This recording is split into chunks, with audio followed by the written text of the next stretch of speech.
بسم اللہ الرحمن الرحیم۔ آج کے اس پروگرام میں اپنے دوست ظہیر احمد صدیقی صاحب کو خوش آمدید کہتا ہوں۔ جب صدیقی صاحب نے اپنے آنے کا پروگرام بنایا تو میں نے یہ ضروری سمجھا کہ ان سے کسی موضوع پر گفتگو کی جائے اور گفتگو ایسے کی جائے کہ اس گفتگو سے ہمارے دوسرے افراد بھی جو آج یہاں موجود نہیں ہیں وہ مستفید ہو سکیں۔ دو موضوعات میں نے پرپوز کیے تھے۔ ایک تو یہ تھا کہ جب ابتدائی دور میں، اسلامی کے ابتدائی دور میں، جب جغرافیائی سطح پر اسلام مختلف علاقوں میں غالب ہو گیا تو یہ جغرافیائی غلبہ تو تھا، لیکن اس کے ساتھ ساتھ کچھ تہذیبی سطح پر بھی کچھ بڑی تبدیلیاں آئیں۔ یہ علاقے بڑے مستحکم تھے تہذیبی اور کلچر اعتبار سے، اور اسلام نے، مسلمانوں نے ان کلچرز کو تقریباً آپٹ کیا، تقریباً اکوموڈیٹ کیا، لیکن ظاہر ہے اس اکوموڈیشن میں کچھ اقدار کا رول تھا۔ کچھ چیزوں کو ایکسیپٹ کیا گیا، کچھ چیزوں کو نہیں ایکسیپٹ کیا گیا، اور اس کا مکسچر بھی ہوا۔ کچھ چیزیں جو کہ بعض لوگوں کے نزدیک انوانٹڈ تھیں ان کو بھی ایکسیپٹ کیا بعض لوگوں نے، کچھ کے نزدیک ایسی جو وانٹڈ تھیں بعض لوگوں نے ان کو اگنور کیا۔ یہ سب ہوتا ہے جیسا کہ عام طور پہ تہذیبوں کے انٹریکشن میں ہوا کرتا ہے۔ تو یہ بات، سوال ہر دور میں ریلیونٹ رہا، اور بالخصوص 20ویں صدی اور 21ویں صدی میں، بالخصوص 20ویں صدی میں زیادہ مسائل کھڑے ہوئے کہ جب مسلمانوں کا انٹریکشن دوسری اقوام سے جہاں ہونا شروع ہوا، یہاں پر آج کے دور میں مغربی اقوام سے، وہ اپنی ایک پوری بیگیج لا رہی تھی تہذیب کا، تو اس میں انٹریکشن کا کیا پیٹرن ڈیولپ ہوا، یہ اس ماضی کے پس منظر میں اس جدید سینیریو کو سمجھنا ضروری تھا، اور اس پر بہت سے لوگوں نے کوششیں کی ہیں اور کی گئی ہیں، کی جانی چاہیے تھیں، لیکن یہ کوششیں آج بھی جاری ہیں۔ ہم یہ جاننا چاہتے ہیں کہ اس دور کے تجربے کی روشنی میں اس دور میں کیا اپنایا گیا۔ وجہ ایک بنیادی لیکن فرق یہ تھا کہ اس وقت اسلام اور مسلمان اسٹرانگ پوزیشن میں تھے، اس پوزیشن میں تھے کہ لوگوں کو وہ چیزوں کو جغرافیائی سطح پر کیپچر کر رہے تھے، ساتھ ساتھ تہذیبی سطح پر بھی متاثر کر رہے تھے۔ آج کے دور میں معاملہ ذرا مختلف ہے، ہم جغرافیائی اعتبار سے بھی لوزر ہیں، اور اس اعتبار سے کہ جس تہذیب کے ہم علم بردار ہیں وہ ڈائنمک تہذیب اس وقت نہیں ہے، وہ غالب تہذیب نہیں ہے، اس کے پاس قوت نہیں ہے۔ تو اس میں کیا گیو اینڈ ٹیک ہونا چاہیے، کس طرح سے وہ گورن ہونا چاہیے، یہ ایک امپورٹنٹ سوال تھا۔ ایک موضوع تو اس سے متعلق تھا۔ دوسرا موضوع تھا کہ قرآن میں جو سورہ آل عمران کی جو آیت نمبر 90 اور 91 ہے وہ بڑی ریویلنگ ہے۔ اس میں بتایا گیا ہے کہ ان لوگوں کی تعریف کرتے ہوئے اللہ نے بتایا کہ یہ وہ لوگ ہیں جو کہ اٹھتے بیٹھتے لیٹتے اللہ کا ذکر کرتے ہیں، اور ذکر کے ساتھ ساتھ وہ رات و دن کی تبدیلیوں پر یا کائنات کے مظاہر پر غور و فکر بھی کرتے ہیں۔ تو اس سے مسلم کمیونٹی کا، مسلمانوں کا ایک پرسنالٹی ڈیولپمنٹ کا تصور ہوتا ہے کہ اللہ کس طرح کی پرسنالٹی ڈیولپ کرنا چاہتا ہے۔ بظاہر اس آیت میں دو چیزیں نظر آتی ہیں، دو پہلو نظر آتے ہیں کہ جس میں یہ توقع کی جا رہی ہے کہ آئیڈیل مسلمان سے، جس کو اللہ نے اولو الالباب بھی کہا آگے چل کے، تو ان لوگوں میں اللہ تعالیٰ کیا صفات دیکھنا چاہتا ہے، یہ کہ وہ اللہ کا ذکر کریں، یعنی اللہ کو یاد رکھیں، ہم وقت اللہ ان کے ذہنوں پر مستولی رہے، اور دوسری بات یہ کہ وہ کائنات پر غور و فکر کرنے والے لوگ ہوں۔ یہ دو باتیں ہیں، بڑی اہم باتیں ہیں۔ ہمارے اس دور میں ہوا یہ ہے کہ ہم نے ان میں سے بعض جو ڈومیننٹ چیز ہے، ایک پہلو کو ہم نے اپنایا ہے، دوسرے پہلو کو نہیں اپنایا۔ کچھ لوگ تو کائنات پر غور و فکر کی طرف چلے گئے، کسی حد تک ہی گئے ہیں گو کہ، تو انہوں نے ذکر کے پہلو ان سے اجل رہا ہے۔ کچھ لوگ خالصتاً ذکر کی طرف گئے ہیں اور یہ پہلو اجل رہا ہے، بلکہ اس کو انہوں نے دنیاوی بات کہہ کر اس کو اگنور کیا ہے۔ تو یہ دو موضوعات تھے۔ ظہیر صاحب نے اس دوسرے موضوع کو اپنے لیے آپٹ کیا، اور بہت مناسب کیا کہ اس پر آپٹ کیا، کیونکہ اس میں قرآن کی یہ آیتیں، ان کے حوالے سے ہم گفتگو کیونکہ سوچ رہے ہیں اور کرنا چاہ رہے ہیں، تو عربی زبان کا انوالومنٹ ہے، اور ہمارے صدیقی صاحب، ظہیر صاحب صدیقی صاحب عربی زبان سے بخوبی واقف ہے، تو اس اعتبار سے ان کی جو گفتگو ہوگی زیادہ معتبر ہوگی۔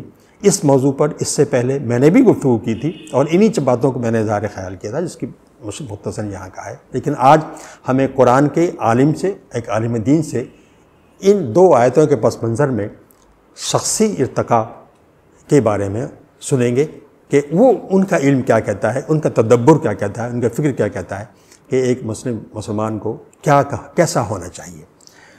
بس میں درخواست کرتا ہوں صدیقی ظہیر صاحب سے اس موضوع پر اظہار خیال کریں۔ بسم اللہ الرحمن الرحیم،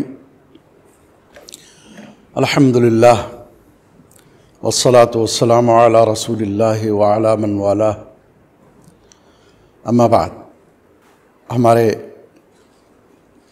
قابل احترام ڈاکٹر ذکی صاحب نے جن توقعات کا اظہار فرمایا ہے، مجھے نہیں معلوم کہ میں کس حد تک پوری کر سکوں گا، البتہ جب آپ نے قرآن کی اس خاص آیت کی طرف اشارہ کیا تو میں نے کچھ نوٹس تیار کیے، انہیں عرض کرتا ہوں۔ پہلی بات تو یہ ہے کہ اسلامی تعلیمات کا جو بنیادی ماخذ ہے وہ قرآن کریم ہے، اور قرآن کریم کا بنیادی موضوع انسان ہے۔ انسان کو بار بار اس بات کی قرآن دعوت دیتا ہے کہ وہ اپنے گرد و پیش جو واقعات ہو رہے ہیں، حالات ہیں، تغیرات ہیں، ان سے باخبر رہے اور ان پر تفکر و تدبر کرتا رہے۔ اللہ کی طرف سے جو عطا کردہ علم اور شعور ہے، جو آگہی اور بصیرت انسان کو حاصل ہے، جو اس کا امتیاز ہے، ان کو استعمال میں لاتے ہوئے کائنات پر نگاہ ڈالے اور اس کے ظاہری اور باطنی رازوں پر سوچے۔ قرآن نے ایسے اہل ایمان کے بہت سارے صفات بیان کی ہیں، اور ان صفات کے ضمن میں جو بہت واضح طور پر قرآن میں جا بجا اوصاف ذکر کیے ہیں اہل ایمان کے۔ اور ظاہر ہے کہ جو بات فرمائی ڈاکٹر صاحب نے کہ قرآن کس طرح کی پرسنالٹی ڈیولپ کرنا چاہتا ہے، تو وہ پرسنالٹی ایسی ہو، اس کے اوصاف یہ ہوں کہ وہ زمین اور آسمان جو نظر آ رہا ہے، جو کچھ، ان پر غور و فکر اور تفکر و تدبر کو بہت بنیادی حیثیت دے۔ دیکھیے، قرآن نے اس کائنات میں جو ظاہری اس کے جلوے ہیں، سامنے ہیں نگاہوں کے، ان کا حوالہ زیادہ دیا ہے۔ اس کی وجہ یہ ہے کہ تاکہ ہر عام و خاص دیکھ سکے، بچشم خود جس کا مشاہدہ کر سکے، نہ انسٹرومنٹس کی ضرورت اس کو نہ ہو۔ ٹھیک ہے، جن کو انسٹرومنٹس کی ضرورت اور جو ان کے ایکسٹینڈڈ ہینڈس اور آئیز ہوں، ان کے لیے دوسرے امکانات ہوں گے، لیکن جو انسان کو نظر آ رہا ہے، فرمایا گیا اعوذ باللہ من الشیطان الرجیم ان فی خلق السماوات والارض واختلاف اللیل والنہار لآیات لأولی الالباب۔ زمین اور آسمانوں کی پیدائش میں، تخلیق میں، ان کی ساخت میں، اور دن رات کے باری باری آنے میں، ان ہوش مندوں کے لیے، ان عقل مندوں اور ان دانشوروں کے لیے بہت نشانیاں ہیں جو اٹھتے بیٹھتے لیٹے ہر حال میں اللہ کو یاد رکھتے ہیں۔ ایک ترجمہ اس کا یہ بھی ہو سکتا ہے کہ یاد کرتے ہیں، لیکن یہاں جو اہل علم ہیں وہ جانتے ہیں کہ مضارع کا صیغہ استعمال ہوا ہے جس میں استمرار ہے، کنٹینویشن ہے۔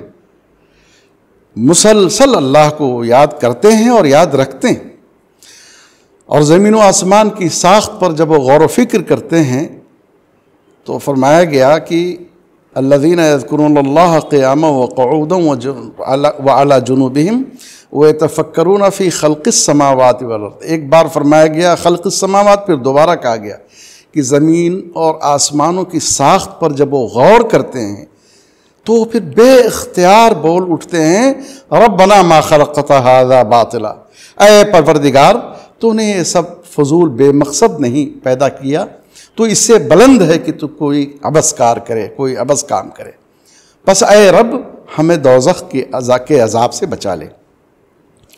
دو تین باتوں کی طرف اشارہ کروں گا انشاءاللہ۔ ایک بات تو یہ ہے کہ یہاں پر جو اہل علم، اہل دانش یا ہوش مند اور عقل مند کا ذکر اللہ نے ایک خاص صفت استعمال کی، اولو الالباب۔ تو پہلے تو یہ دیکھیے کہ ان کی کم سے کم 4 باتیں بتائی گئی ہیں۔ ایک تو یہ ہے کہ کون لوگ ہیں وہ ہوش مند، ایک وہ ہیں جو کھڑے بیٹھے لیٹے ہر حال میں اللہ کا ذکر کرتے رہتے ہیں، یعنی اللہ کا ذکر، اللہ کی یاد، اس کی حضوری اور اس میں حضوری، اس کا استحضار اور خود اپنی بھی اس سے وابستگی ہر وقت ان کے دل پر چھائی رہتی ہے، ان کے خیال پر چیز چھائی رہتی ہے۔ ایک بات تو یہ، دوسری یہ کہ عقل مند وہ لوگ ہیں جو غور و فکر کرتے ہیں آسمانوں اور زمین کی پیدائش اور کائنات کے دیگر جو عجائبات ان کے سامنے آتے ہیں، تو ان کا مقصد، اس غور و فکر کا مقصد اللہ کی عظمت و قدرت کا زیادہ سے زیادہ علم حاصل کرنا ہوتا ہے۔ تیسری بات، کائنات میں غور و فکر کر کے اللہ کی عظمت جب ان پر آشکار ہو جاتی ہے، جب کسی نتیجے تک پہنچ جاتے ہیں تو اللہ عز و جل کی عظمت کے سامنے وہ بالکل جھک جاتے ہیں، سر افگندہ ہو جاتے ہیں، اور ان کی زبانیں اللہ عز و جل کے ترانے گنگنانے لگتی ہیں۔ وہی کہتے ہیں کہ ربنا ما خلقت ھذا باطلا، بہت ہی بے ساختہ یہ چیز ہوتی ہے۔ اور چوتھی بات یہی کہی گئی کہ ظاہر ہے اس دوزخ کے عذاب سے پناہ مانگتے ہیں۔ یہاں فرمایا گیا یتفکرون فی خلق السماوات والارض، وہ زمین و آسمان کی تخلیق پر غور کرتے ہیں، یعنی اس تخلیق پر غور کر کے دراصل مقصد تخلیق تک پہنچتے ہیں، مقصد تخلیق کا استدلال کرتے ہیں، تخلیق سے استدلال کرتے ہیں۔ اس بات کی دلیل بھی ایک آیت ہے، اور یہ بات نوٹ کرنی ہے کہ کائنات میں غور و فکر خالصتاً ایک عبادت ہے، اور اللہ رب العالمین اور قرآن اس طرح سے عبادت کے طور پر اس کو پیش فرما رہے ہیں۔ یہ دراصل عارفین اور اولیاء اللہ کی صفت ہے۔ جب وہ اس کائنات میں غور و فکر کرتے ہیں تو انہیں اس حقیقت کی معرفت حاصل ہوتی ہے کہ اللہ تعالیٰ نے ان کو خود عبث نہیں پیدا کیا، بلکہ پوری جو کائنات ہوتی ہے ان سب کو، اور پھر بالآخر وہ پکار اٹھتے ہیں کہ تیری ذات ربنا ما خلقت ھذا باطلا، تیری ذات ہر اس وصف سے پاک ہے جو تیرے جلال کے لائق نہیں، تیرے شایان شان نہیں۔ تو نے حق کے ساتھ پیدا فرمایا ہے، حق پیدا فرمایا ہے، اور حق پر مشتمل تمام چیزیں ہیں، اس لیے کہ اس کے غور و فکر کے نتیجے میں وہ اس نتیجے تک پہنچتا ہے۔ فقنا عذاب النار، تو ہمیں جہنم کے عذاب سے بچا، بعید طور کہ ہمیں برائیوں سے بچا اور نیک اعمال کی توفیق دے، جو تو نے ہم سے ایکسپیکٹ کیا ہے اس کی میں تکمیل کروں اور تیری رضا کو حاصل کر سکوں۔ اور ظاہر ہے جہنم سے دوری ہوگی یقینی طور پر۔ اولو الالباب کا جو استعمال ہوا ہے یہاں میں عرض کروں گا، لب اس کا سنگولر فارم ہے، پلورل فارم اس کا الباب ہے۔ لب کا حقیقی معنی دراصل کسی بھی چیز کے اصل جوہر کو کہتے ہیں۔ ہم لوگ اپنی عام بول چال میں بھی کہتے ہیں کہ اس بحث کا لب لباب یہ ہے، یہی بات ہے۔ تو اولو الالباب کسے کہتے ہیں؟ یعنی اچھا، یہ بات بھی بہت اہم ہے کہ جب اصل جوہر انسان کا یا انسانیت کا کیا ہے، انسان کا اصل جوہر، اصل امتیاز اس کی عقل ہے، اس کا شعور تمیزی ہے، اللہ نے جو اس کو بخشا ہے، جو اپنی دیگر مخلوقات کو اس سطح پر نہیں بخشا ہے۔ وَهَدَيْنَاهُ النَّجْدَيْنِ قرآن نے فرمایا ہے، اور وَعَلَّمَ آدَمَ الْأَسْمَاءَ كُلَّهَا۔ تو اب یہ تو بہت لمبی بحث ہوگی، میں چاہتا ہوں پھر اس پر کہ علم اور عقل کی جو اہمیت ہے، اور جو انسان کو یہ دولت سرفراز کی گئی، اس دولت سے سرفراز کیا گیا ہے اس کو، تو ان میں بھی ایک خاص سطح کے لوگ ہیں جن کو ہوشمند اللہ فرما رہا ہے، اولو الالباب سے مخاطب کر رہا ہے۔ کیوں؟ ظاہر انسان کا جوہر یا انسانیت کا جوہر اگر عقل ہے تو پھر عقل تو بغاوت بھی کرتی ہے اللہ سے۔ یہ عقل مند لوگ ہیں وہ لوگ جو اس وقت اللہ سے بغاوت کی راہ پر ساری دنیا تعمیر کرتے چلے جا رہے ہیں، تو پھر وہ عقل کہاں ہوئی؟ اصل میں وہ عقل جو عقل خالص ہو اس کو لب کہتے ہیں، جو فطرت پیدا ہوئی ہے اور فطرت ہی تک پہنچنا چاہتی ہے، اس کو لب کہتے ہیں۔ اب اگر کہیں اتفاق سے عقل نے اپنی خواہشات، اپنی ترجیحات، تعصبات اور دوسرے مسائل کو اگر اس میں ملا دیا تو پھر وہ عقل تو رہ گئی، وہ لب نہیں رہ گیا۔ اولو الالباب کا مطلب خالص عقل رکھنے والے جو صحیح نتیجے تک پہنچتے ہیں اس کا استعمال کر کے، وہ ہیں اسی لیے ہوش مند کا لفظ میں بار بار کہہ رہا ہوں، ہوش مند لوگ۔ فہم قرآن کے سلسلے میں ایک بہت سنہری اصول ہے، اور وہ یہ ہے کہ قرآن اپنے ہی کسی ایک آیت کو، کسی آرگیومنٹ کو مختلف جگہ بار بار مختلف اسلوب سے بیان کرتا ہے۔ چنانچہ جو آیت ہم پڑھ رہے ہیں یہ سورہ آل عمران کی آیت غالباً 20ویں رکوع کی پہلی آیت، اس کے پہلے سورہ البقرہ ہے، اس کے 20ویں رکوع کی بھی پہلی آیت اتفاق سے اسی انداز کی ہے، اور اس میں اور تفصیلات کا ذکر ہے۔ فرمایا گیا، اسے متعدد نشانیاں اللہ نے جمع فرما دی ہیں، اپنی آیات کو مظاہر فطرت کی ایک طویل فہرست دے دی ہے۔ فرمایا گیا، ان فی خلق السماوات والارض واختلاف اللیل والنہار والفلک التی تجری فی البحر بما ينفع الناس وما انزل اللہ من السماء من ماء۔ ترجمہ کرتا ہوں میں کہ یقیناً آسمانوں اور زمین کی تخلیق میں، اور رات اور دن کے الٹ پھیر میں، اور اس کشتی میں جو سامان کو دریا میں لے کر چلتی ہے جس سے لوگوں کو نفع پہنچتا ہے، اور وہ پانی کہ جو اللہ نے بلندی سے برسایا اور اس کے ذریعے زمین کو مردہ ہو جانے کے بعد ازسر نو زندہ کر دیا، اور اس میں ہر قسم کی جاندار چیزوں کو پھیلا دیا، اور ہواؤں کے چلنے میں، اور اس بادل میں جو آسمان اور زمین کے مابین معلق اور مسخر ہے۔ نشانیاں ہیں ان لوگوں کے لیے جو عقل سے کام لیتے ہیں۔ یہاں اللہ نے اولو الالباب نہیں کہا بلکہ لآیات لقوم یعقلون کہا ہے، تو اس سے تو بالکل طے ہو گیا کہ اولو الالباب وہی ہیں جو لقوم یعقلون ہیں، اہل عقل۔ لیکن عقل خالص کی وجہ سے اولو الالباب اور بھی زیادہ ایک بنیادی شان رکھتے ہیں۔ وہی بات میں نے عرض کی کہ قرآن کی اس آیت میں ایک بات اور بھی خاص پہلو ہے کہ انسان خود مجموعہ ہے دو چیزوں کا، ایک تو جسم ہے، ایک روح ہے، ایک مادی ہے وجود ہے اس کا، ایک معنوی وجود ہے۔ یہاں پر بھی آپ اگر غور فرمائیں گے تو یہاں پر بھی زمان و مکان دونوں چیزیں ہیں۔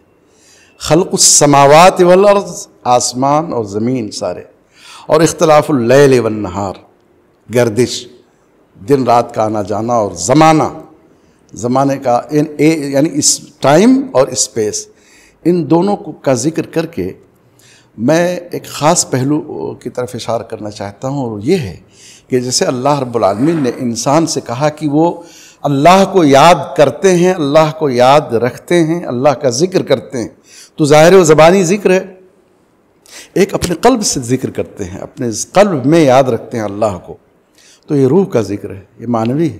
اور جو ذکر کیا جاتا ہے جہری یا زبان سے، اور اسی کی ایک شکل نماز ہے، یہ تو ذکر ہے۔ اور جو فکر ہے جسے تفکر کہتے ہیں وہ معنوی ذکر ہے۔ اسی لیے یہاں پر اللہ تعالیٰ یہ فرما رہا ہے کہ نہ صرف یہ کہ ذکر کرتے ہیں بلکہ تفکر کرتے ہیں، تو معلوم ہوا ذکر اور تفکر دونوں ایک ہم پلہ ہیں۔ ہمارے یہاں بہت سی بڑی بات یہ کہی جاتی ہے کہ فکر کی بڑی اہمیت ہے، تفکر بہت اہم ہے، لیکن میں یہ عرض کر رہا ہوں کہ قرآن کی یہ آیات بتا رہی ہیں کہ تفکر عین عبادت ہے اور تقاضا ہے اللہ کی طرف سے کہ ایسا کرے انسان، اور اپنی عقل کو کام میں لائے۔ آپ جانتے ہیں کہ اسی قرآن میں فرمایا گیا کہ وہ لوگ جو عقل سے کام نہیں لیتے ان کے بارے میں فرمایا ان شر الدواب عند اللہ الصم البکم الذین لا یعقلون، یعنی اللہ کے نزدیک سب سے برے چوپائے اور جانور وہ ہیں جو عقل رکھتے ہوئے عقل سے کام نہیں لیتے۔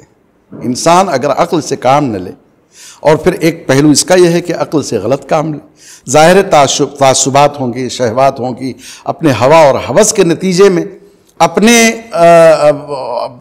سیٹ آبجیکٹیوز کو اگر وہ امپوز کرتا ہے، اور اس کے لیے عقل تو تابع ہے، لیکن عقل خالص تابع نہیں ہوتی۔ وہ جو اولو الالباب ہیں وہ پھر اس کے تابع نہیں ہوتے ہیں۔ پھر حضرات یہ دیکھیں کہ جو مذہب ہے اس کا موضوع خالق ہے، کریٹر۔ سائنس آئی اس دور میں، بہت بڑا ایک ماحول خاص طور سے اس کے لیے پیدا کیا، اس تفکر اور اس تدبر کے لیے ماحول بنایا جس کا تقاضا ہے۔ اس لیے میں یہ بات عرض کر رہا ہوں کہ سائنس اللہ کی پیدا کی ہوئی تخلیق جو مخلوق ہے وہ اس کا موضوع ہے، مذہب دین کا موضوع خالق ہے، جبکہ سائنس کا موضوع مخلوق ہے جو اس نے تخلیق کر دی ہے۔ چنانچہ دونوں کا موضوع ہی الگ الگ ہے۔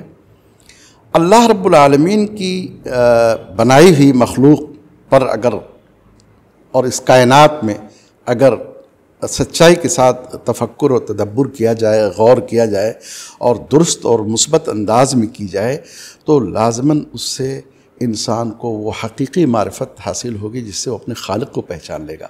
اور آپ جانتے ہیں کہ یہ انسان کی زندگی کی معراج ہے یا مومن کی معراج ہے کہ وہ اپنے خالق کو پہچان لے، اس کو معرفت حاصل ہو جائے۔ اور جب معرفت حاصل ہو جاتی ہے تو بے اختیار وہی پکارتا ہے ربنا ما خلقت ھذا باطلا، اے اللہ نہ تو نے یہ ساری کائنات اور خود مجھے عبث نہیں پیدا فرمایا۔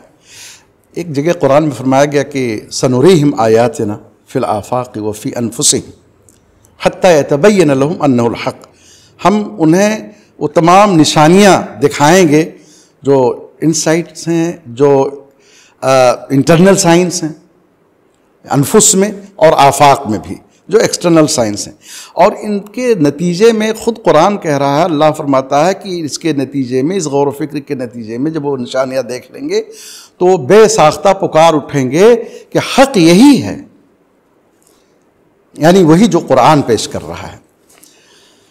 قرآن مجید کا جو طریقہ ہے وہ سائنسی اور معروضی ہے، وہ اپنے پیش کردہ نظریوں اور دعووں پر آنکھ بند کر کے ایمان لانے کا تقاضا کرتا ہی نہیں۔ الذین اذا ذکروا، قرآن سورہ فرقان کی آیت ہے کہ لم یخروا علیہا صما وعمیانا، یہ الفاظ ہیں کہ جب انہیں اللہ کی آیات سنائی جاتی ہیں تو وہ پھر اندھے اور بہروں کی طرح سے اس پر ٹوٹ نہیں پڑتے ہیں اور سمجھے بغیر اس کو لے کر چل بھی پڑیں، بلکہ اس پر غور کرتے ہیں، فکر کرتے ہیں، اس کو اون کرتے ہیں، اس کو اپنے اندر جذب کر لیتے ہیں۔ وہ اہل ایمان کی صفات بیان کی گئی۔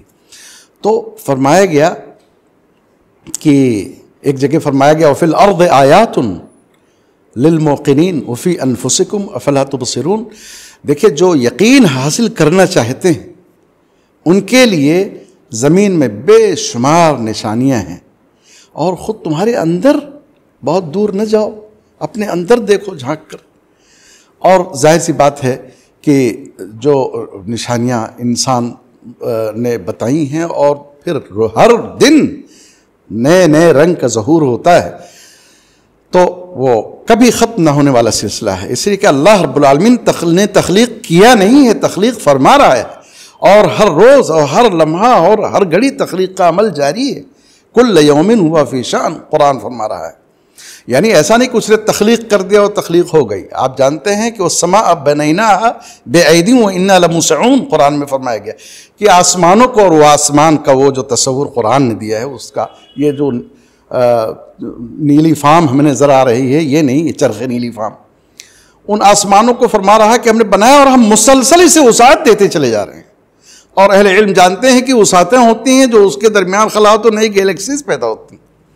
تو وہی فرما رہا ہے اللہ کی یہ مسلسل تخلیق جو اللہ فرما رہا ہے، تو نہ معلوم کس کو کس تخلیق تک کب کہاں رسائی ہو جائے اور وہ انلائٹمنٹ ہو اور اس کو عرفان حاصل ہو جائے۔ اس لیے اس عمل سے کبھی غافل نہیں ہونا چاہیے، تفکر اور تدبر سے۔ دور حاضر کا المیہ یہ ہے کہ سائنس اور مذہب دونوں کی سربراہی معذرت کے ساتھ ایک دوسرے سے ناآشنا لوگ کر رہے ہیں، نہ یہ ان سے واقف ہیں اور نہ وہ ان سے واقف ہیں، اور اس لیے ان کے علوم، ان کے نتائج فکر، ان کے حاصلات علم، ان سب کو وہ ایک دوسرے کے مخالف سمجھتے ہیں، اور اس کو ایسی اس کی تبلیغ ہوتی ہے کہ گویا دنیا یہ سمجھتی ہے کہ جیسے سائنس اور مذہب اور قرآن کے آرگیومنٹس میں تضاد ہے، ظاہر ہے کم نقص علم ہے یہ قرآن مجید دراصل سعادت اور کمال کی طرف ہدایت اور رہنمائی کرتا ہے، اور ہدایت بھی عقل و علم کے بغیر نہیں ممکن ہے۔ اگر عقل اور علم کا استعمال نہیں ہوگا تو ہدایت ممکن ہی نہیں۔ اسی لیے قرآن میں علم اور دانش کو بہت کلیدی اہمیت دی گئی ہے۔ قرآن مجید کا ایک چوتھائی حصہ بلا مبالغہ علم اور دانش کے بیان پر مشتمل ہے۔ حضرات، یہ دیکھنے کی بات ہے کہ اولو الالباب کے کانٹیکسٹ میں باتیں ہو رہی ہیں۔ ہم کون ہیں؟ کہاں سے آئے ہیں؟ ہماری زندگی کا معال کیا ہے؟ اس کا مبدا کیا ہے؟ معاد کیا ہے؟ کیا خیر ہے؟ کیا شر ہے؟ قابل علم کے قابل اعتماد ذرائع کیا ہیں؟ اور اس زندگی کا مقصد اور اس طرح کے جو سوالات ہیں، ان سوالات پر کون غور کرتے ہیں؟ ایک عامی تو نہیں کرتا، ان پر وہی اولو الالباب اہل علم ان پر غور کرتے ہیں، گویا وہ اپنی زندگی کے راستے کو خود دیکھ کر بچشم خود اس کا مشاہدہ کر کے، اس کا تجربہ کر کے چلنا چاہتے ہیں، اور اللہ رب العالمین انہی لوگوں کی تعریف فرما رہا ہے۔ یعنی گویا یہ مطلوب ہے، مطلوب ترین شے ہے، صرف ڈیزائریبل نہیں ہے بلکہ انتہائی مطلوب چیز ہے، اور مومنین کی بنیادی صفات میں اس کا ذکر ہوا ہے۔ کتاب فطرت جو یہ کائنات ہے، اگر اس کا مطالعہ کریں تو ظاہر ہے ہر چار طرف نشانیاں نظر آئیں گی، لیکن میں یہاں جس پوائنٹ کو فوکس کرنا چاہتا ہوں، میرا پوائنٹ یہ ہے کہ یہ نشانیاں، فطرت کا مطالعہ، کائنات کا مطالعہ، یہ ہمارے ایمان باللہ کا تقاضا ہے، یہ ہمارے ایمان باللہ کی تکمیل کرتا ہے۔ میں تو یہ نہیں کہتا ہوں کہ اس پر منحصر ہے، یہ نہیں کہہ رہا ہوں، لیکن یہ ضرور کہتا ہوں کہ اس کا تقاضا ہے ایمان باللہ کا، اور ہمارا ایمان باللہ اتنا ہی محکم، اتنا ہی مستحکم ہوگا جس قدر ہمارا مشاہدہ طاقتور ہوگا، ہمیں معرفت حاصل ہوگی۔ ظاہر اللہ کی معرفت، ایمان باللہ کیا ہے؟ یہی تو ہے اللہ کی معرفت کا اصول۔ ایک بات یہ کہ یہ کائنات جو ہے، یہ پوری کائنات ایک محکم دلیل ہے اور مکمل دلیل ہے اسلامی دعوت کی۔ قرآن جن صداقتوں کو لے کر آیا ہے، ان صداقتوں کی حقانیت کی محکم دلیل ہے۔ میں عرض کرتا ہوں کہ جو بنیادی عقائد ہیں، ان بنیادی عقائد کے لیے محکم دلیل ہے اور مکمل دلیل ہے، ناقابل تردید ثبوت فراہم کرتی ہے۔ جب اس کائنات پر ہم غور و فکر کرتے ہیں تو ہمارے غور و فکر کا جو نتیجہ ہے وہ کچھ اس انداز کا ہوتا ہے کہ جب یہ گواہی منکشف ہو جاتی ہے تو کائنات کا ہر ایک ذرہ اور اس کا ہر ایک رنگ ایمان کی تقویت کا زبردست ذریعہ بنتا ہے۔ ممکن ہے ایمان ہو، لیکن اس کو اور مزید راسخ کرنے کا اور اس کو مزید تقویت پہنچانے کا بہت بڑا ذریعہ بنتا ہے۔ اس حقیقت کو پیش نظر رکھنا بہت ضروری ہے کہ کائنات کی اس شہادت کو پورا سمجھنے کی توفیق انہی لوگوں کو حاصل ہوتی ہے جو دراصل انبیاء علیہ السلام کے منہج اور ان کے طریق پر عمل کرتے ہیں۔ دیکھیں، غور و فکر کے نتیجے میں اگر انبیاء علیہ السلام کا منہج اور ان کی سنت، ان کا طریق چھوڑ دیا جائے اور کائنات پر غور، تو یقینی طور پر بہت ترقی ہوتی ہے۔ انسان سائنسداں بن سکتا ہے، انسان بہت بڑا طبیب بن سکتا ہے، سب کچھ ہو جاتا ہے، لیکن اس کائنات کے ان مقناطیسی انوارات جو اللہ کے محرم راز بناتے ہیں، اور ان سے وہ محروم رہتا ہے۔ دیکھ لیجئے، نتیجہ تو یہی ہے۔ یہ بہت اہم پہلو ہے۔ پھر یہ کہ اپنے وہ غور و فکر جو آپ کو اپنے رب سے ہمکنار کر دے، مخلوق کو اللہ سے واصل کر دے، تو وہ تو اسی طریق پر ممکن ہے جو انبیاء علیہ السلام نے جس کی تعلیم دی ہے۔ یہ بہت ضروری ہے۔ میں یعنی انسان کے ایمان ہونے کے باوجود بھی اگر غور و فکر نہ کیا جائے تو غفلت کے پردے پڑ جاتے ہیں، اور یہ غفلت کے پردے اور انسان کے حواس، اس کے دل و دماغ اس وقت تک مکمل طور پر بروئے کار نہیں آتے ہیں جب تک کہ اس کو کچھ اسٹرائکنگ نہ ہو اور اس کی اپنی کچھ یافت نہ ہو، اور غور و فکر کے نتیجے میں ایسا ہی ہوتا ہے۔ تو گویا انسان کے کا جو بھی پوٹینشیل ہے، یہ آیت اصل میں سب کو موٹیویٹ کر رہی ہے، سب کو ایکٹیویٹ کر رہی ہے، صرف اس لیے کہ غور تدبر اور تفکر سے کام لیا جائے۔ میں یہ بات آج ہی ذکر کر رہا تھا کہ جو لوگ کائنات موجود ہے، اللہ نے کتاب فطرت سامنے کھول دیے، امکانات اتنے وسیع کر دیے ہیں، لیکن ان پر غور و فکر کے بجائے کچھ صرف ایک خاص پہلو پر نگاہ ڈالتے ہیں اور توجہ دیتے ہیں، تو ایسا محسوس ہوتا ہے کہ ان کے قرآن فہمی کے دعوے ناقص۔ اس لیے اور بالخصوص سائنس نے جتنے بڑے چیلنجز کھڑے کر دیے ہیں آج ہمارے سامنے، اور جو سوالات ہیں خاص طور سے ہماری نئی نسل کے سامنے، اگر قرآن کے ذریعے ان کو ٹیکل نہیں کیا گیا، ڈیل نہیں کیا گیا، ایڈریس نہیں کیا گیا، تو ظاہر سی بات ہے کہ پھر وہ نتائج نہیں حاصل ہو سکیں گے۔ قرآن کا مطالبہ خدا کو صرف مان لینے کا نہیں ہے، قرآن کا مطالبہ یہ ہے کہ دل و دماغ پر اس خدا کی ہیبت طاری ہو، حقائق کے مطابق اپنے رویے اس رب کے حوالے سے درست کرے اور اس کی تعظیم و محبت کا تعلق اس سے قائم کرے۔ یعنی اللہ سے محبت کا تعلق، تعظیم کے بعد ہی محبت ہوتی ہے، تعظیم اور توقیر اور اس کے نتیجے میں اللہ سے محبت اور عزت و توقیر کی لامتناہی حدود کو سمجھنے کے لیے کائنات میں تدبر کرتے رہنے کی برابر گویا یہ آیت اور قرآن میں جا بجا اس کی تلقین کی جاتی ہے۔ وہ سب آیات جو جن میں کائناتی جو ڈیزائن ہے کی طرف اشارہ کر کے متوجہ کیا گیا ہے قرآن میں، وہ خدا کے تعارف کراتی ہیں، اس کا اثبات کرتی ہیں، اس کے وجود پر دلیل ہیں، ساتھ ہی ساتھ اس کی صفات بیان کرتی ہیں کہ کیوں کر تعظیم کے لائق وہ ہے، کیوں کر توقیر کے لائق ہے وہ۔ اور میں سمجھتا ہوں کہ جو سائنس نے جو حقائق ہمارے سامنے پیش کر دیے ہیں، اس کے بعد تو پھر اللہ رب العالمین کی جو پرجلال شخصیت، اگر لفظ شخصیت کہنا درست ہے تو آتی ہے، تو وہ بہت قرآن میں دیکھیے کئی بار یہ آرگو کیا گیا ہے کہ کیا ہے کوئی اس کائنات میں جو اللہ کی دی ہوئی بخشی ہوئی قوت تسخیر اور اسی کے تخلیق کردہ میٹیریل سے ایک مکھی بھی بنا لے۔ قرآن نے ذباب کا لفظ استعمال کیا، ذباب کو مکھی، کتنا بڑا یہ چیلنج ہے۔ انسان اس عظیم الشان اور ناقابل یقین وسعتوں کی حامل کائنات کو دیکھنے اور اس کے خالق کی عظمت کا نقش دل میں محسوس کرنے کے بعد اس دنیا میں انسان کے دو طرفہ رویوں کو بھی دیکھتا ہے، ایک طرف افاشیار ہیں، ایک طرف باغی۔ تو ایک طرف وہ لوگ ہیں جو نہایت کنفیوز ہو جاتے ہیں کہ بھئی یہ کیا، لیکن جو اہل علم ہے، اہل بصیرت ہوں، سمجھ لیتے ہیں کہ لازماً ایک دن آنا چاہیے جب یہ فیصلہ ہو کہ اللہ رب العالمین کیا سب کو ایک لاٹھی سے ہانکے گا، یا مستحق کو جزا اور دوسرے کو سزا ملنی چاہیے۔ یہ میں نے اس ضمن میں ذکر کیا کہ یہ سب جو ایمانیات ہمارے ہیں بنیادی، یہ سب بھی کائنات پر غور و فکر اور تدبر و تفکر کے نتائج کے طور پر یہ چیزیں سامنے آتی ہیں۔ اس کا اشارہ، ان چیزوں کا اشارہ میں نے یہاں نوٹ کیا تھا، آپ حضرات اگر چاہیں تو اس پر دیکھ لیں، مطالعہ کر لیں ان آیات کا۔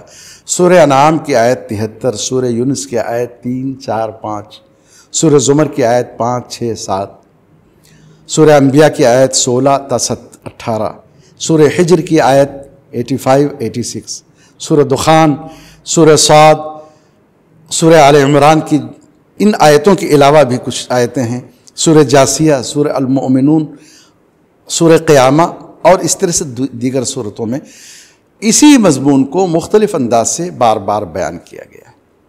آسمان، تاروں، جھلملاتی کہکشاؤں، چمکتے اجالوں، بہتے نالوں، فلک بوس پہاڑوں، سرسبز گلستانوں، سرد و گرم ہواؤں، بادل سے ابلتے فواروں، سنہری دھوپ اور اس کی خنک چھاؤں، خزاؤں، بہاروں، تیرتے بادلوں اور ان کے سائبانوں،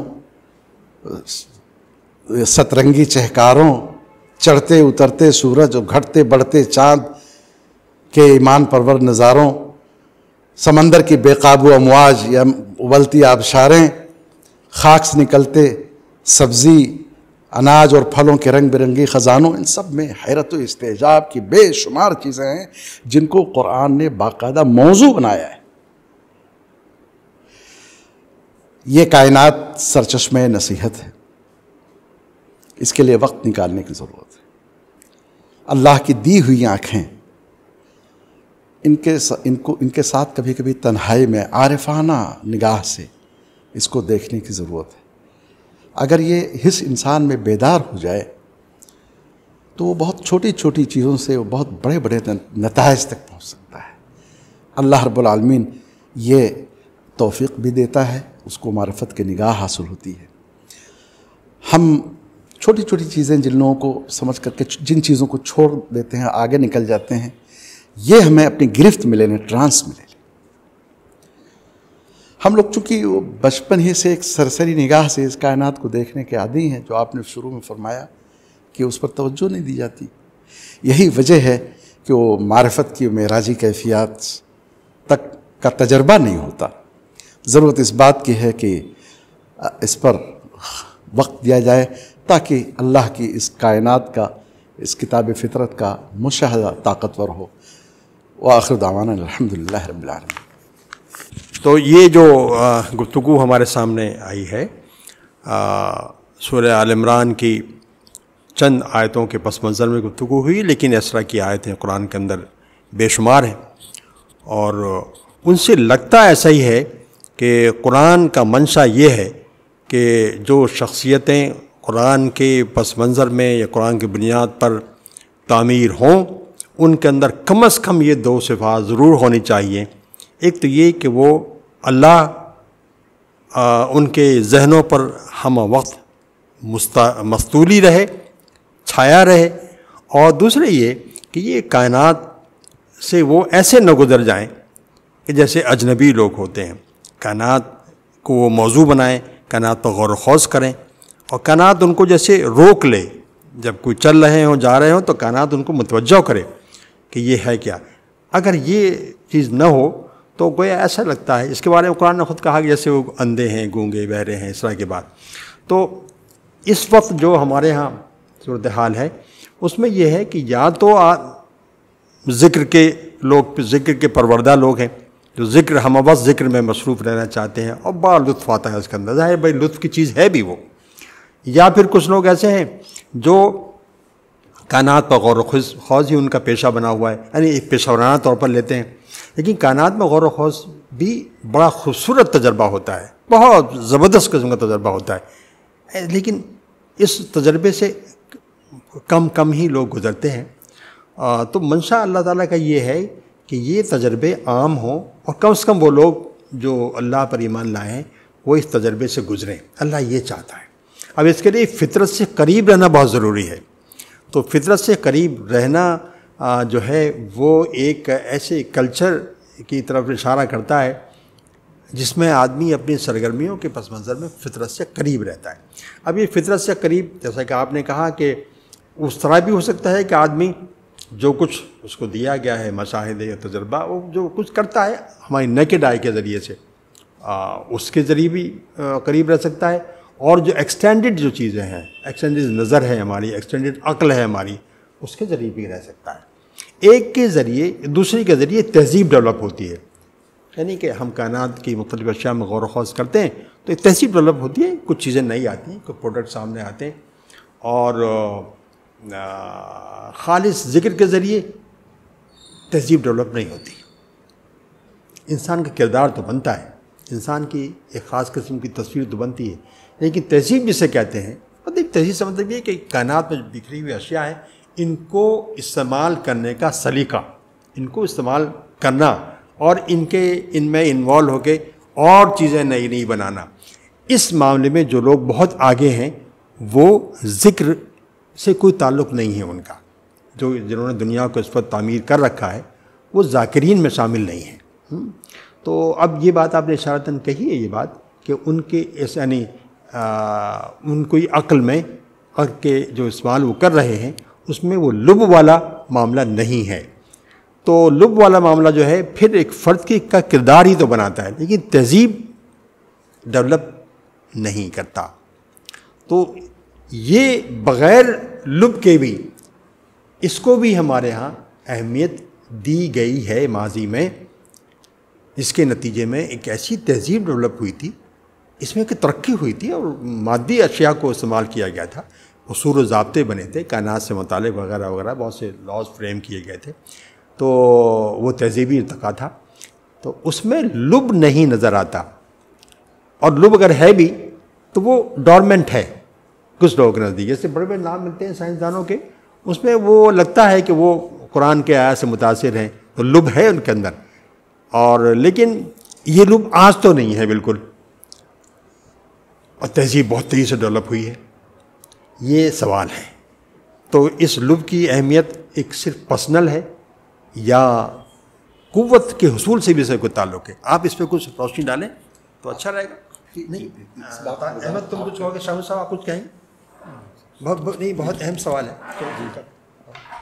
جی نہیں، بہت امپورٹنٹ سوال ہے، اور میں ایگزیکٹلی یہی سوچ رہا تھا، میرے دماغ میں یہی چل رہا تھا اس وقت کہ جو یہ ذکر کی امپورٹنس، جو ہم ماڈرن ورلڈ آرڈر دیکھتے ہیں، ہے نا، late 20th century, the second part of the mid 1950s کے بعد کی دنیا، اور جو ابھی تک چل رہی ہے، اور جس طرح سے ایکسپونینشیل رائز ہوا ہے اس میں ٹیکنالوجیکل، یہ جو ابھی آپ نے جو ایک آپ نے آیت پڑھی، جو آپ one of the few that you recited and discussed، اس میں ایسا لگتا تھا کہ جیسے کہ سائنسداں بنانا چاہتا ہے خدا، یا ہے نا اس طرح کا. تو ایسا لگتا ہے اس میں ریشنل کی امپورٹنس اللہ بتا رہا ہے، اور اللہ چاہتا ہے کہ ایک ایسی دنیا بنے جس میں کہ ریشنل ہو، مطلب ریشنل ایک بہت سینٹرل رول پلے کرے. اور جو ایٹ لیسٹ تین جو اسپیسیز اس وقت تھیں ٹائم T=0 پہ جب دنیا بنی، انسان، فرشتے اور جن، اس میں لگتا ہے کہ اس میں ایسا لگتا ہے کہ کوئی ایسی چیز ڈفرینشیٹ نہیں کرتی تھی انسانوں کو، مطلب قوی نہیں تھا انسان فار ایگزامپل کمپیئر ٹو جن یا اینجل یا کچھ اور نہیں تھا اسٹرینتھ میں، لیکن ریشنل ایسا لگتا ہے that really set human being apart from the genes and the angels. تو پھر ایسا لگتا ہے کہ وہ پھر جو نیو ورلڈ آرڈر بنا جو آج کل ہم دیکھتے ہیں، وہ اس میں ریشنل کی بہت امپورٹنس. تو یہ وہی چیز ہے جو آدم کو ایکچولی سب سے امپورٹنٹ چیز دی گئی تھی، جو بیسک ٹینٹ دیا گیا تھا آدم کو بیک ایٹ ٹائم T=0. اور دوسری چیز میں ریل کوئی کہوں گا، ایسا لگتا ہے کہ پھر اگین وہی سوال اٹھتا ہے کہ بھائی کیا چیز ہے جو کہ اتنا اسٹیبل دنیا بنی. جتنی بھی ہم اسٹیبل دیکھتے ہیں، اٹس اے ڈبیٹ آبویسلی کہ ہم خامیاں دیکھ سکتے ہیں دنیا کے اندر، ہم کہہ سکتے ہیں کہ بھائی یہ ایشوز رہے اور یہ ایشوز ہیں اور نیگیٹیوز بھی ہیں، لیکن I think we can all agree on the fact کہ خاصی اسٹیبلٹی دنیا کے اندر آئی. ویلیو، ایتھکس، تو یہ دو تین چیزیں جس کے قرآن بار بار اس کا حوالہ دیتا ہے اور اس کے وہ کرتا ہے. تو آئی تھنک یہ چیز ریوزٹ کرنے کی ضرورت ہے کہ جو ہم ٹپکلی کہتے ہیں کہ بھئی یہ جو نیا ورلڈ آرڈر ہے یہ تو بھئی مشرکین نے بنایا ہے، یہ تو پھر کافرون نے بنایا ہے. یہ کافرون کی دنیا اتنی اسٹیبل کیسے بن گئی، ہے نا، کہ سب کچھ ٹیک اوور کر لیا گیا اور بہت نارمل انداز میں ٹیک اوور کیا گیا. یہ ٹیکنالوجیکل جو ہم کو جو چیزیں دکھتی ہیں آج کل، جس کے ذریعے ہم لوگ یہ جو ویوز میں ٹرانسمٹ کر رہا ہوں مائک کے اندر، اور یہ الیکٹریکل سگنل میں ریکارڈ ہو رہا ہے، اور یہ فونز جو ہمارے سامنے ہیں، یہ انہی کافرون نے بنایا ہے. تو ہم جب ہم ڈسکس کرتے ہیں یا ہم سوچتے ہیں تو ایک ایسا ایک فگر نکل کے آتی ہے جیسے کہ بھائی سب ابو جہل ہیں اور بہت فرعون ہیں، لیکن actually it does not really appear that way. So we need to really revisit that thinking کہ واٹ از گوئنگ رانگ، کیونکہ ایکچولی یہ جو انداز ہے سوچنے کا، آئی تھنک یہ نیکسٹ جنریشن کو بہت زیادہ بٹرے کر سکتا ہے، کیونکہ ان کو وہاں پر معراج دکھتی ہے ان کو، and then they completely disagree and nullify the prior generation and the prior thought کہ بھائی یہ تو ذکر کی امپورٹنس ہے وغیرہ وغیرہ. لیکن وہ کہتے ہیں کہ بھائی یہ سب کی ذکر کی امپورٹنس نہیں رہی ہے، and then we see all this development. So I think we need to modify our narrative and we need to سوچیے، غور کرنے کی ضرورت ہے نا. تو آپ نے تین باتیں کی، ایک تو جی بتائیں. اتنی سی بات قیمتی بات کہی آپ نے کہ عقل اور لب کو جو میں نے ڈفرینشیٹ کیا تھا، تو لب کو میں نے کہا کہ وہ عقل خالص ہے جو صحیح نتائج تک پہنچائے. اور نہ آپ دیکھیں کہ عقل جو ہے عقل سلیم، بالکل عقل سلیم، قلب سلیم اس کو کہا گیا ہے الا من اتى اللہ بقلب سلیم، قلب سلیم بھی کہا گیا ہے اور قلب منیب بھی کہا گیا ہے قرآن میں اسی کو. تو وہ حقیقی نتائج تک پہنچائے گا جو ہمارے معال میں، نتیجے میں جو ہمارے لیے کارآمد ہیں، اور ظاہر ہیئر آفٹر کی بات ہے وہ. لیکن اس دنیا میں انسان کو جو آپ نے بات بتایا کہ امتیاز ہی یہی ہے کہ اس کو عقل کی دولت سے نوازا گیا ہے. اب اگر وہ عقل اپنے شہوات اور اپنے ہوا اور ہوس اور اپنی خواہشات کے تابع بنا کر چلنا چاہتا ہے تو یہ عقل چلے گی. اسی لیے باطل کے لیے بھی دلیلیں یہی عقل تراشتی ہیں. چنانچہ آج یہ جتنی بھی انسان جہاں بھی پہنچا ہے، انسان کوئی بھی ہو جہاں بھی پہنچا ہے، اسی عقل کی بنیاد پر اسی بات کو گویا واضح کرنے کے لیے بات میں عرض کر رہا تھا، ممکن ہے نہ بہت واضح ہو سکی ہو، کہ اولو الالباب ان کو کہا گیا جو صحیح نتیجے تک پہنچتے ہیں، جو الٹیمیٹ نتیجہ ہے، اور وہ خدا کی معرفت ہے اور اس سے اتصال ہے. عقل تو یہیں الجھ کے رہ گئی. عقل تو اب آپ دیکھیے سائنس کی بات یہ ہے کہ مظاہر فطرت اور اس کا استعمال اور وہ مسخر اس کو کرنا اور اپنے مفادات کے لیے استعمال کرنا، بلکہ صحیح بات تو یہ ہے کہ ان کے مفادات کے لیے استعمال کرنا جو انویسٹ کر رہے ہیں، جو اس کے پیچھے انویسٹ کر رہے ہیں، ان کے مفادات کے لیے ساری ریسرچز ہو رہی ہیں. تو ظاہر سی بات ہے کہ اس عقل کا نتیجہ تو ہونا چاہیے تھا کہ صحیح نتیجے تک پہنچے انسان. لیکن انسان اگر یہاں تک پہنچتا ہے تو پہنچنے کا تو راستہ کھلا ہوا ہے جب اس کو عقل دے دی گئی. جانور تو کبھی نہیں، ریشنل کی جو بات آپ فرما رہے ہیں یہ تو قرآن کا بنیادی اصول ہے. پوری دنیا میں اللہ نے طاقت کا حصول اس کا ایک قاعدہ اور قانون بنا دیا. اس کا تعلق اس سے بالکل نہیں ہے کہ اس کو مومن اور مسلم کرتا ہے یا کافر اور مشرک اور باغی کرتا ہے. ان اصولوں کو آپ کی اتباع کریں گے آپ اس نتیجے تک پہنچیں گے. یہ لائٹ ہے، اس کو آن آپ کریں گے تو بھی ہوگی، اور غیر مسلم کرے گا، غیر مومن کرے گا تب بھی ہوگی. دنیا جہاں تک پہنچی ہے وہ انہی کے نتیجے اسی عقل کے استعمال کے نتیجے میں. لیکن اگر یہ دنیا ان تمام چیزوں کا استعمال مسخر تو ہیں ہی، وہ آپ کے لیے ہیں ہی. اللہ نے فرمایا جمیعا منہ، جتنی چیزیں بھی پیدا کی گئی ہیں تمہاری خدمت میں لگا دی گئی. اب اس سے قطع جو نظر آتی ہیں چیزیں تو گویا کہ آپ تحصیل حاصل کر رہے ہیں، مسخر کو آپ مسخر کر رہے ہیں. لیکن اس کے نتیجے میں آپ اس نتیجے تک پہنچیں جو انسین ہے، وہ خدا جو نظر نہیں آ رہا ہے وہاں تک پہنچے. وہی میں نے شروع میں عرض کیا تھا کہ اصل میں تخلیق پر غور کرنے کا مطلب یہ ہے کہ مقصد تخلیق تک پہنچتے ہیں اور وہاں پر ان کو معرفت حاصل ہوتی ہے، اور اس معرفت کے نتیجے میں بے ساختہ و پکار اٹھتے ہیں کہ اللہ اکبر، تو نے عبث نہیں پیدا کیا ہے اللہ، نہ مجھے نہ اس کائنات. تو جو تہذیب ڈیولپ ہوگی اس کے تہذیب کے ڈیولپمنٹ میں اور اس کے عروج تک پہنچنے میں کوئی چیز رکاوٹ نہیں بنے گی. لیکن وہ تہذیب تو نتیجہ ہے نا، ورلڈ ویو جیسا ہوگا. اصل مسئلہ یہ ہے جو قرآنک ورلڈ ویو ہے اس کے کانٹیکسٹ میں اولو الالباب کی بات میں نے عرض کی کہ اللہ اولو الالباب ان کو کہہ رہا ہے، اولو العقل نہیں کہہ رہا. اولو العقل سب ہیں، لیکن ان کو ان کی تحسین فرما رہا ہے کہ جو غور و فکر کے بعد صحیح نتیجے تک پہنچے جو ہمیں مطلوب ہے، جس کو اللہ جانتا ہے اپنے علم ازلی و ابدی میں، ان کو اولو الالباب کہا گیا. گویا اولو الالباب ایک سند ہے توصیفی. جو بات سلیمان نے بیسیکلی فارم صبا کو کہی کہ ایک اسٹرینتھ تھی اس کے اندر، ایک غالباً ٹیکنالوجیکل اسٹرینتھ بھی تھی. سلیمان نے کہا کہ اسٹل کچھ کمیاں ہیں جو کہ ابھی باقی ہے، تو اس لیے اب خدا چاہتا ہے کہ وہ انٹروین کرے اور ان کو اس لیول تک پہنچائے. There is something missing. I think اس کو جی، اور اس کو اس نے سمجھا، اور اس نے یہ بھی کہا سلیمان سے کہ ہم یہاں آنے سے پہلے ہی ہم آپ کو تسلیم کر چکے ہیں. اور اس وقت کہا کہ میں اب سلیمان کے ساتھ اللہ پر ایمان لاتی ہوں، اس لیے کہ حقائق منکشف ہو گئے اس پر. تو گویا عقل استعمال ہوئی، لیکن عقل صحیح نتیجے پہنچی، اس کا مطلب لب استعمال ہوا. تین چیزیں ہوئی نا جی. ایک تو ذکر ہوا، اللہ کی مرضی، ایک ذکر کریں لوگ اٹھتے بیٹھتے، اسی کچھ شکلیں دکھتی ہوں. ایک ہوا عقل، اس کا استعمال. ایک ہوا عقل کے ساتھ لب. تو یہ تینوں چیزیں ڈیزائریبل ہیں. اچھی معیاری چیز تو لب کے ساتھ عقل کا استعمال ہے. ابھی جو جس کو انڈورس قرآن کر رہا ہے. لیکن یہاں بھی جو آیت ہے نا, یہ جو سورہ آل عمران کی جو آیت ہے نا, ان فی خلق السماوات والارض واختلاف اللیل والنہار لآیات اولی الالباب. اچھا, الذین, دوسری 191 کی آیت ہے, الذین یذکرون اللہ قیاما وقعودا وعلی جنوبہم ویتفکرون فی خلق السماوات والارض ربنا ما خلقت ھذا باطلا فقنا سبحان اللہ سبحانک فقنا عذاب النار. تو میں یہ جاننا چاہتا ہوں کہ عقل خالص عقل, اس میں لب ابھی نہیں آیا, لب ابھی نہیں آیا, یہ بھی ڈیزائریبل ہے, چاہے اس میں لب زندگی کے آخر تک نہ آ پائے انسان کی. اس لب کے بغیر بھی عقل کا استعمال ہوا ہے, بے تحاشا استعمال ہوا ہے, اور انسان کہاں سے کہاں پہنچا ہے.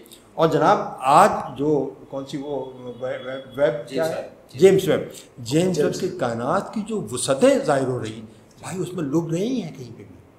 اللہ چاہتا ہے کہ لب ہو, یہ بات الگ ہے, لیکن اس کے لب کے بغیر بھی اس نے کائنات کو بے تحاشا مسخر کیا ہے, اور اللہ خوش ہوتا ہوگا. یہ آدم کی اولاد جو ہے کر رہی.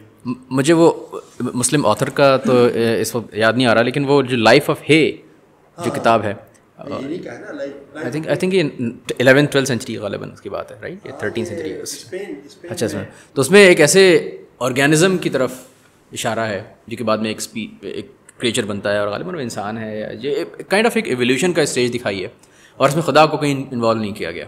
اور اس میں مطلب کہنے کا مطلب یہ کہ تصور اس طرح کا ڈارون سے خاصا کئی صدیاں پہلے مسلمانوں کے اندر موجود تھا کہ یہ پورا ایک پروسیس جس میں کہ وہ ایک سلائم میں پیدا ہوتا ہے ایک کریچر, اور پھر وہ آہستہ آہستہ یہ سلائم پھر بعد میں ریوزٹ کیا کہ آدم کیسے بنا, انسان کیسے آیا, آدم تو نہیں, انسان کیسے بنا, یہ بعد میں آپ تو اینی وے سلائم ہے اوشن کے برابر وغیرہ, تو اس میں پھر بنتا ہے, اور پھر وہ آہستہ آہستہ انٹریکٹ کرتا ہے نیچر سے, اور پھر کائنات کو سمجھتا ہے, اور پھر وہ ریئلائز کرتا ہے. اس کا جو اینڈ اسٹیج ہے, میں نے ناول پڑھی نہیں وہ,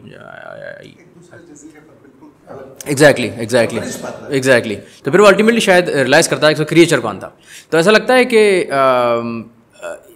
اگر لب نہ ہو اور ذکر نہ ہو اور صرف عقل ہو تو بھی ایک بہت ہی سرکیوٹس پاتھ ہے ریئلٹی تک پہنچنے کا, لیکن وہ بہت ٹرائل اینڈ ایرر والا پاتھ ہوگا. یہ اس کا اگر کوئی ایگزامپل دوں میں تو شاید ایسا شاید کہنا غلط نہ ہو کہ فار ایگزامپل اگر ہم ابھی جو ایک مصیبت گزری ہم سب پر کووڈ کی, تو اگر مان لیجیے کہ ایک رینڈم ایکسپیریمنٹ اس طرح کا ہوگا کہ سب لوگ کووڈ سے مان لیجیے بہت سے لوگ مر رہے ہیں اور کوئی ویکسین نہیں ہے, ٹھیک ہے, اور اس کو لٹرلی صرف ایک ٹرائل اینڈ ایرر کر دیا جائے اور کہا جائے کہ بھائی ٹھیک ہے ہم 10,000 چیزیں ڈفرینٹ ٹرائی کریں گے, ہم جڑی بوٹی بھی ٹرائی کریں گے, ہم زمزم بھی ٹرائی کریں گے, اور ہم سائنٹیفک چیزیں بھی ٹرائی کریں گے, اور پھر ہم کہیں گے ارے بھائی یہ چیز ایک دم فٹ بیٹھ رہی ہے, لیکن اس میں نتیجے میں لاسز بہت ہوں گے.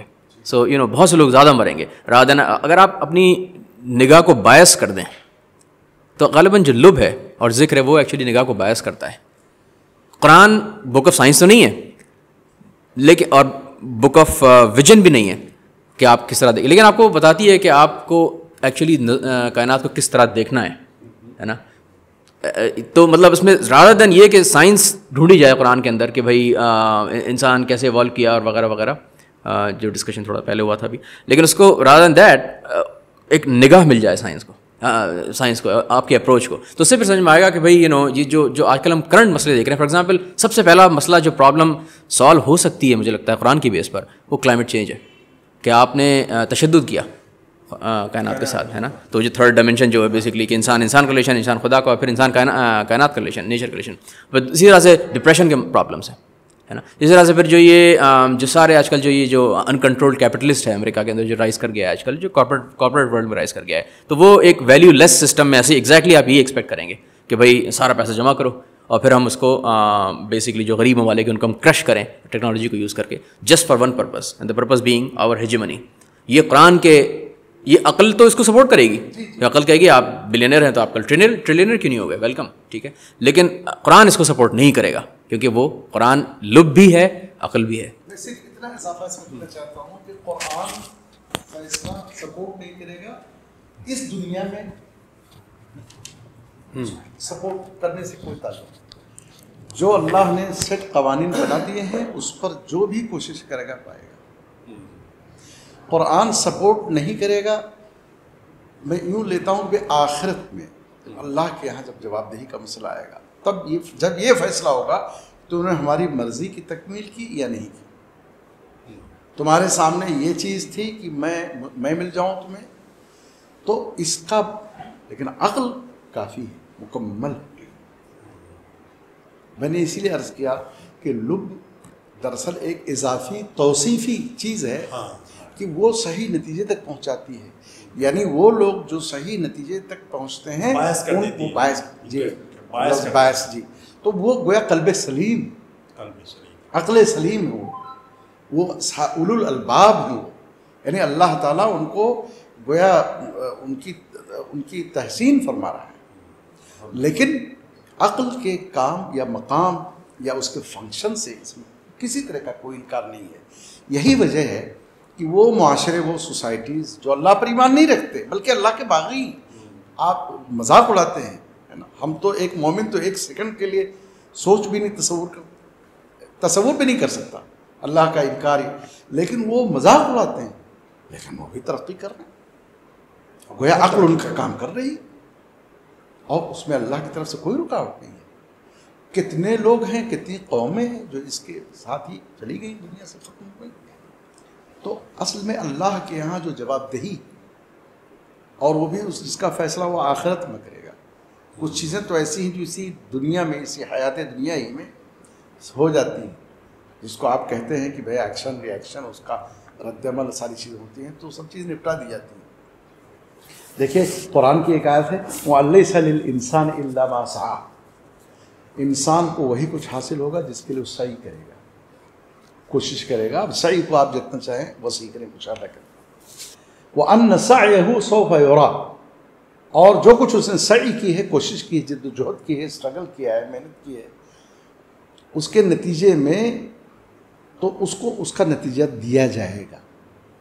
تو کچھ لوگ جو کم فہمی کا شکار ہیں وہ سمجھتے ہیں کہ آخرت میں دیا جائے گا. نہیں، اللہ تعالیٰ نے کہا کہ اسی دنیا میں دیا جائے گا اس کا بدلہ، جس کو مکافات عمل کہتے ہیں، قانون مکافات، کہ آپ جیسا کریں گے ویسا. ہندوؤں کے ہاں پورا کرما کا فلسفہ ہے، آپ جانتے. لیکن اس کے بعد قرآن نے فرمایا ثم یجزاہ الجزاء الاوفی، اس کا جو بہترین اور آخری بدلہ ہے وہ بعد میں دیا جائے گا، یعنی آخرت میں. تو یہ 3 مرحلے ہو گئے. دنیا ہی میں بدلہ دیا جائے گا. عقل تو دی گئی ہے. اسی لیے بہت فلاسفہ کے ہاں یہ مسئلہ بہت مختلف ہی رہا ہے کہ عقل تابع ہے انسان کے قلب کے یا نہیں. آپ جانتے ہیں کہ بہت براڈ موضوع ہے یہ عقل جو ہے نا. انسان اگر کوئی رویہ اختیار کرتا ہے تو غالباً عقل نہیں فیصلہ کرتی، قلب فیصلہ کرتا ہے. اس کے بعد یہ عقل اس کے لیے دلیلیں فراہم کرتی ہے.